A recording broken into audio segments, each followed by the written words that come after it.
प्रबोध बालक भी ने मंच के बाएं दाएं सामने जे भी बैठल बा सब केहू के ही जैसे पैर छू के प्रणाम करते हैं। भैया एक बार जोरदार ताली बजा के अपने भाई का पूरे सदन समझनी चाहिए।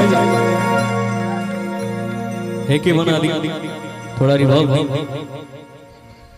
Hello hello hello hello hello hello hello.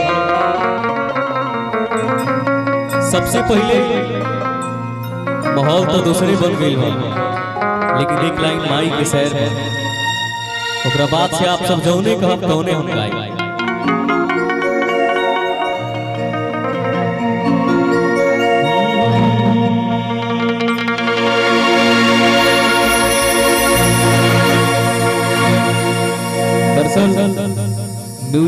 Music के थोड़ा साउंड हाई बा के साउंड लो बा, मेंटेनेंस करके रखे।